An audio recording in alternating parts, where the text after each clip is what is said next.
So the first thing you need to start with is the potatoes. I have 3 peeled yellow potatoes. You could also use sweet potatoes or any other kind that you like, but you will want to peel them in order to get the right texture in the wrap. Next, I sliced all the potatoes into halves. I'm going to fill this with water and cook it in the microwave for about 5 to 6 minutes. If you have a little extra time, you can also do these on the stove top by boiling water and adding the potatoes. Next, you're gonna need 1 cup of oats. Today I'm using old fashioned, but you could also use a quick oat as well. What we need to do is blend these into a powder and create our own gluten-free oat flour. That's going to be the base for these potato tortillas. It should be a fine powder consistency, similar to any other type of flour. It's okay if you have little chunks in there, but you don't want any big pieces of whole oats. I'm gonna go ahead and add our oat flour to a large mixing bowl.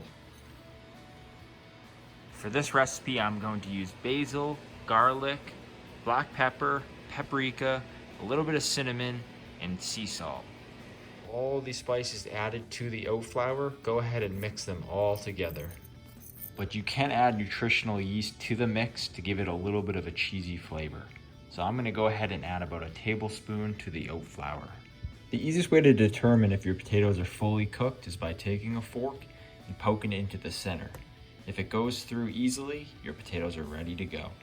For me, it took about 10 to 12 minutes to fully cook all these potatoes at once. Next, you want to drain all of the water and begin mashing them while they're still hot.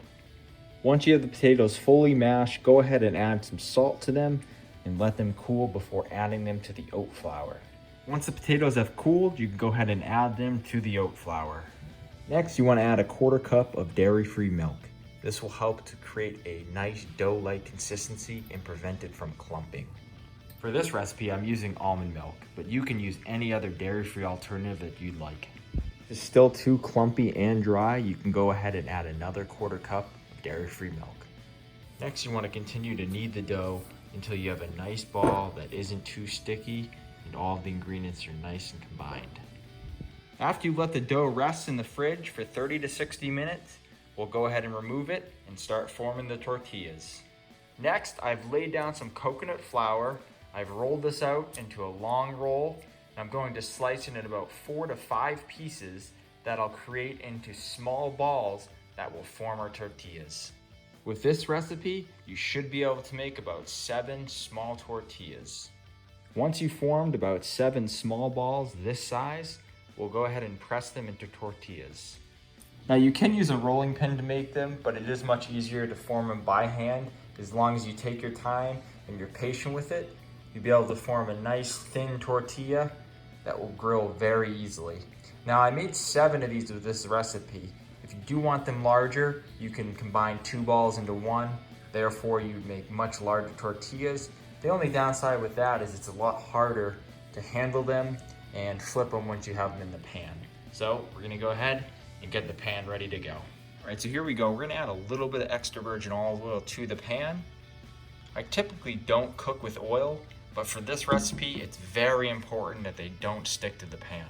So I'm gonna take a little paper towel and I'm gonna brush this around to cover the base of the pan, and it'll pick up the excess oil so there's not too much left over.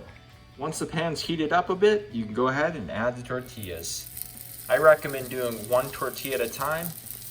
Give it a few minutes, flip it, cook it on the other side, and then you can start on the next one. All right, so here we go.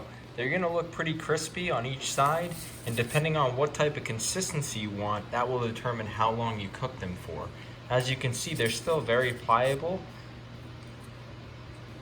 and they're not too crunchy at this point. But if you did want them crunchy like a chip, you could just cook them for longer. This took about 3 minutes per side, and then I took them right off. And because the potatoes are already cooked beforehand, you don't have to worry about undercooked potato. So even if you want to leave them on the softer side, they'll be perfectly fine.